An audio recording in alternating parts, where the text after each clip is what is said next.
بسم الله الرحمن الرحيم واتبعوا ما تتلو الشياطين على ملك سليمان وما كفر سليمان ولكن الشياطين كفروا يعلمون الناس السحر وما أنزل على الملكين ببابل هاروت وماروت وما يعلمان من أحد حتى يقولا إنما نحن فتنة فلا تكفر۔ اور یہ سلیمان کے عہد حکومت میں اس جادو کے پیچھے پڑ گئے جو شیاطین پڑھا کرتے تھے، اور سلیمان نے کفر نہ کیا بلکہ شیطان کافر ہوئے جو لوگوں کو جادو سکھاتے تھے۔ اور یہ تو اس جادو کے پیچھے بھی پڑ گئے جو بابل شہر میں دو فرشتوں ہاروت اور ماروت پر اتارا گیا تھا، اور وہ دونوں کسی کو کچھ نہ سکھاتے جب تک یہ نہ کہہ لیتے کہ ہم تو صرف لوگوں کا امتحان ہیں، تو اے لوگو تم اپنا ایمان ضائع نہ کرو۔ وہ لوگ ان فرشتوں سے ایسا جادو سیکھتے جس کے ذریعے مرد اور اس کی بیوی میں جدائی ڈال دیتے، حالانکہ وہ اس کے ذریعے کسی کو اللہ کے حکم کے بغیر کوئی نقصان نہیں پہنچا سکتے تھے، اور یہ ایسی چیز سیکھتے تھے جو انہیں نقصان دے اور انہیں نفع نہ دے۔ یقیناً انہیں معلوم ہے کہ جس نے یہ سودا کیا آخرت میں اس کا کچھ حصہ نہیں، اور انہوں نے اپنی جانوں کا کتنا برا سودا کیا، کیا ہی اچھا ہوتا اگر یہ جان جاتے۔ سورہ بقرہ کی آیت نمبر 102، اس آیت مبارکہ کا شان نزول یہ ہے کہ حضرت سلیمان علیہ السلام کے زمانے میں بنی اسرائیل جادو سیکھنے میں مشغول ہو گئے، جادو سیکھنے میں مشغول ہو گئے۔ حضرت سلیمان علیہ السلام نے ان لوگوں کو اس سے روکا، اور ان کی جو کتابیں تھیں آپ نے ان کتابوں کو اپنی کرسی کے نیچے دفن کر دیا، جہاں آپ کی کرسی لگی ہوتی تھی اس کے نیچے ان کتابوں کو دفن کر دیا تاکہ یہ لوگ جادو وغیرہ نہ سیکھیں۔ حضرت سلیمان علیہ السلام کی وفات ہو گئی۔ وفات کے بعد شیاطین نے وہ کتابیں نکال کر لوگوں سے کہا کہ حضرت سلیمان اسی کے زور سے سلطنت کرتے تھے۔ شیطان نے کہا کہ اسی جادو کے زور سے حضرت سلیمان علیہ السلام بادشاہت کرتے تھے، سلطنت کرتے تھے۔ بنی اسرائیل کے جو نیک لوگ تھے، جو اس وقت کے علماء تھے، انہوں نے تو اس بات کا انکار کیا کہ حضرت سلیمان علیہ السلام تو اللہ کے نبی تھے، وہ تو اللہ کی دی ہوئی طاقت کے زور پر سلطنت اور بادشاہت کرتے تھے، جادو کے زور پر نہیں کرتے تھے۔ لیکن جو جاہل تھے، جو علماء کی بات کو کم اہمیت دیتے ہیں اور اپنی طبیعت جیسے لوگوں کی باتوں کو زیادہ اہمیت دیتے ہیں، جو جہالا تھے، انہوں نے حضرت سلیمان علیہ السلام کا علم مان کر اس کو سیکھنے پر ٹوٹ پڑے کہ جناب یہ تو حضرت سلیمان علیہ السلام کا علم ہے، ہم تو اس کو سیکھ کے ہی رہیں گے۔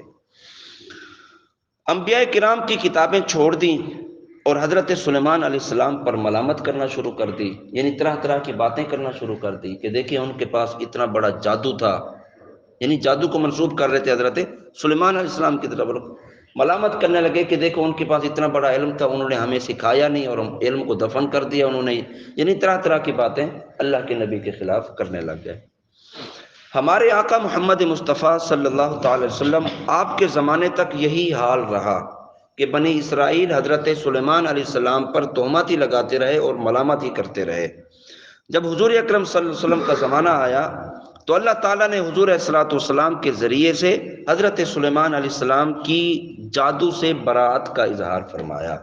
حضور نے اعلان فرمایا کہ حضرت سلیمان علیہ السلام جادو کے زور پر سلطنت نہیں کر رہے تھے بلکہ وہ تو اللہ کے نبی تھے، نبوت کے زور پر سلطنت کر رہے تھے، اللہ کی دی ہوئی علم اور اس طاقت کے زور پر وہ بادشاہت کر رہے تھے۔ تو حضور صلی اللہ علیہ وسلم نے حضرت سلیمان علیہ السلام کی جادو سے برات کا اظہار فرمایا۔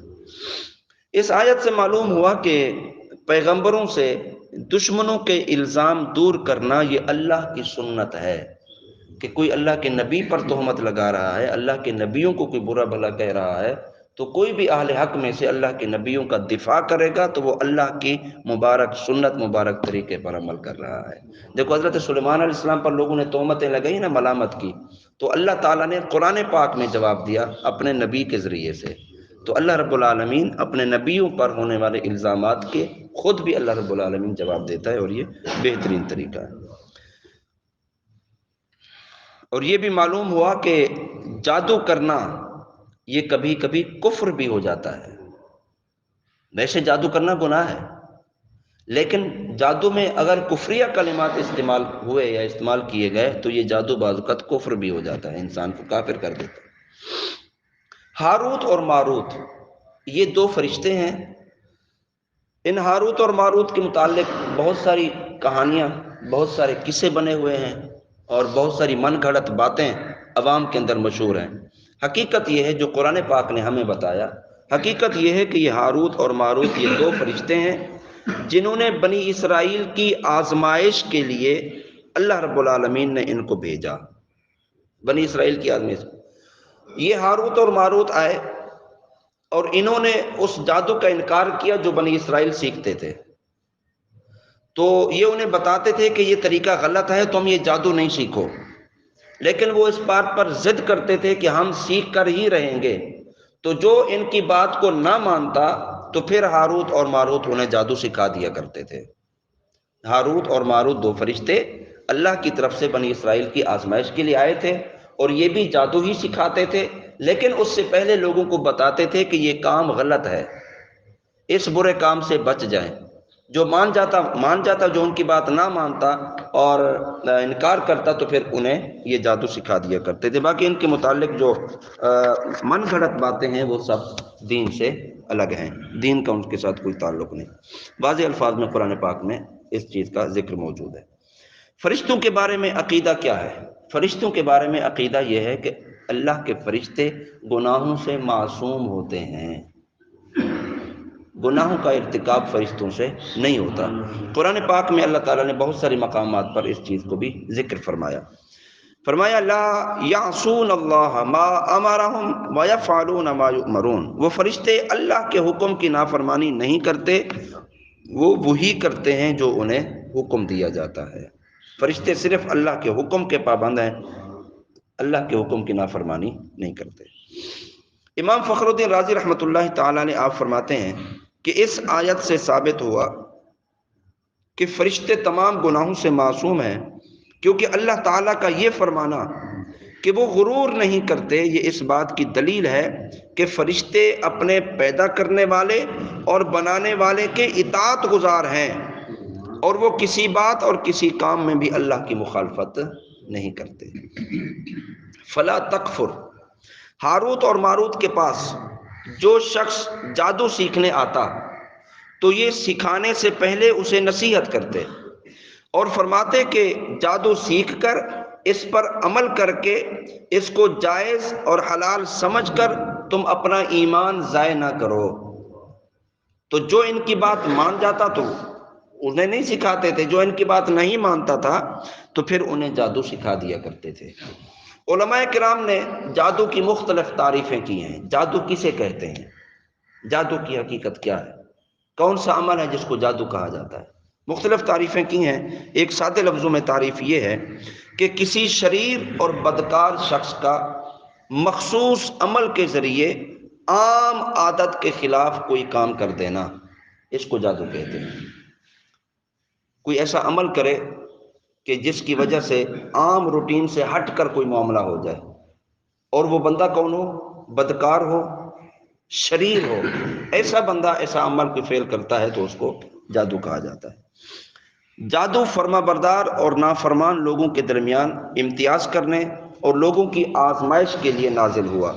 جو اس کو سیکھ کر اس پر عمل کرے تو وہ کافر ہو جائے گا، بشرطے کہ اس جادو میں ایمان کے خلاف کلمات اور افعال ہوں، اور اگر کفریہ کلمات اور افعال نہ ہوں تو کافر نہیں ہوگا۔ بہرحال جادو ہے گناہ اور یہ اچھا عمل نہیں ہے۔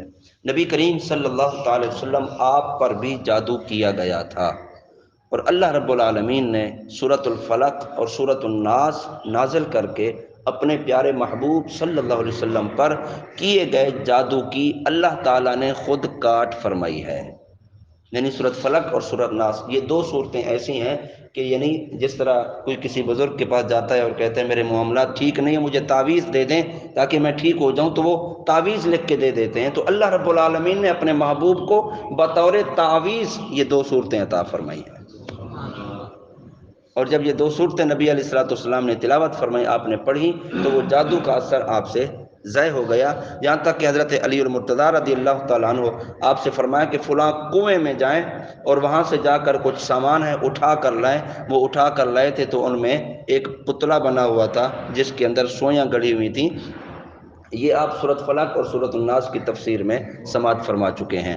تو نبی علیہ الصلوۃ والسلام نے سورۃ فلق اور سورۃ الناس ان دو صورتوں کے ذریعے سے اپنے جادو کی کاٹ کی، اور اللہ تعالیٰ نے یہ وظیفہ اپنے محبوب صلی اللہ علیہ وسلم کو عطا فرمایا۔ تو جادو یہ حق ہے، جادو کا اثر ہوتا ہے، جادو ہو جاتا ہے، لیکن جادو کرنا ٹھیک نہیں ہے۔ کسی پر جادو کرنا یہ عمل ٹھیک نہیں، یہ گناہ والا عمل ہے۔ اگر کفریہ کلمات اس میں شامل ہیں تو پھر جادو کرنے والا بعض کا دائرہ اسلام سے خارج بھی ہو جاتا ہے۔ اللہ اکبر۔ جو جادو کفر ہے اس کا عامل اگر مرد ہو تو اسے قتل کر دیا جائے، یہ شرعی حکم ہے۔ جادو کرنے والا مرد ہو اور وہ کفریہ جادو کرتا ہو تو اس کی اسلام میں سزا یہ ہے اس کو قتل کر دیا جائے۔ جو جادو کفر نہیں ہے مگر اس سے جانیں ہلاک کی جاتی ہیں، یعنی ایسا جادو کرتا ہے کہ بندے مرنے لگ جاتے ہیں، تو اس کا عامل ڈاکو کے حکم میں ہے، وہ مرد ہو یا عورت ہو، تو ڈاکو کی سزا بھی قتل ہی ہے۔ یعنی جادو جیسا بھی ہو اس جادوگر کی سزا شریعت میں قتل ہے۔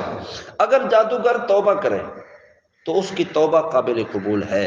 اگر تو جادو کرتا تھا لیکن اب اس نے توبہ کر لی کہ اب وہ جادو نہیں کرے گا تو اس کی توبہ شریعت میں قابل قبول ہے، اس کی بات کا اعتبار کیا جائے گا۔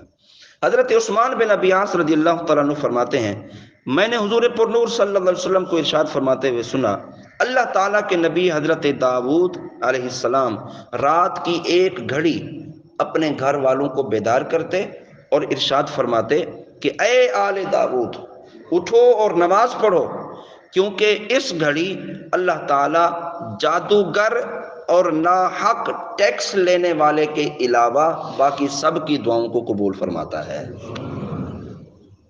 یعنی رات کے ایک پہر اٹھ کر اللہ سے دعا کرنا، اس وقت صرف جادوگر کی دعا قبول نہیں ہوتی، اور جو ناحق ٹیکس لیتے ہیں ان کی دعا قبول نہیں ہوتی، باقی اللہ کے ہر بندے اور ہر بندی کی دعا قبول ہوتی ہے۔ اللہ اکبر۔ تو آخر میں ارشاد فرمایا چند مسائل اس کے متعلق کہ مؤثر حقیقی اللہ تعالیٰ کی ذات ہے، جادو پر اعتماد نہیں کیا جائے گا اور نہ ہی اعتماد کرنا چاہیے۔ یہ بعض اوقات کمزور ایمان والے لوگ اثر لے لیتے ہیں اور پریشان حال ہو جاتے ہیں کہ یار فلاں نے جادو کر دیا، فلاں نے جادو کر دیا، پتہ نہیں کیا ہو رہا ہے میرے ساتھ۔ حقیقت یہ ہے کہ مؤثر حقیقی اللہ تعالیٰ کی ذات ہے، اور اسباب کی تاثیر اللہ کی مشیت یعنی اللہ کے چاہنے سے ہوتی ہے۔ اللہ چاہے گا تو کوئی چیز اثر کرے گی، اگر اللہ نہیں چاہے گا تو کوئی چیز اثر نہیں کرے گی۔ اگر اللہ نہ چاہے تو پھر آگ بھی نہیں جلاتی۔ حضرت ابراہیم علیہ السلام کے لیے کتنی آگ کا انتظام کیا گیا تھا، جب اللہ نے چاہا ہی نہیں ابراہیم کا جلانا تو آگ نے جلایا ہی نہیں ہے۔ اللہ نہیں چاہتا تو پھر پانی پیاس بھی نہیں بجھا سکتا، اگر اللہ نہ چاہے تو یہ دوا شفا نہیں دے سکتی، شفا بھی اللہ دیتا ہے اور اثر بھی اللہ رب العالمین۔ جادو میں اثر ہے، اگرچہ اگر اس کے کلمات جو ہے وہ کفریہ ہوں۔ اگر جادوگر جادو سیکھتا ہے وہ جب تک کوئی کفریہ عمل نہیں کرے گا نا اس کا جادو اثر نہیں کرتا، یعنی جادوگر کو پہلے کافر ہونا پڑتا ہے، تو وہ کافر ہوتا ہے پھر وہ جادو کرتا ہے، پھر اس کا جادو اثر کرتا ہے۔ جب جادو میں نقصان کی تاثیر ہے تو پھر قرآنی آیات میں بھی شفا کی ضرور تاثیر ہے۔ ہم جادو پر تو اعتماد کر لیتے ہیں، ہم قرآن کی آیات پر اعتماد کیوں نہیں کرتے؟ اگر کوئی بندہ یہ کہے کہ یار میرے اوپر جادو ہو گیا اور جادو کا اثر ہو گیا، تو وہ قرآن پڑھنا شروع کر دے، یا قرآن والوں کے پاس چلا جائے، یا پھر قرآن کی آیات کی جناب وہ اس کا دم کرانا شروع کر دے، اگر جادو کا اثر ہوتا ہے تو پھر قرآنی آیات کا اثر بھی ضرور ہوتا ہے۔ جب کفار جادو سے نقصان پہنچا سکتے ہیں تو خدا کے بندے بھی کرامت کے ذریعے نفع پہنچا سکتے ہیں۔ حضرت عیسیٰ علیہ السلام بیماروں کو شفا دیتے تھے نا، اندھوں کو اخیارہ کرتے تھے نا، کوڑھ کی مریضوں کو شفا دیتے تھے نا، جادوگر تو نہیں تھے، اللہ کے بندے تھے۔ اگر جادوگر اثر کر سکتا ہے تو پھر اللہ کے نبی، اللہ کے برگزیدہ بندے بھی اپنے کلمات سے اثر دے سکتے ہیں۔ اللہ رب العالمین ہم سب کو عمل کی توفیق عطا فرمائے، اور ان برے افعال سے اللہ تعالی ہمیں، ہمارے اہل خانہ کو، ہمارے نسلوں کو محفوظ فرمائے۔ وما علینا الا البلاغ۔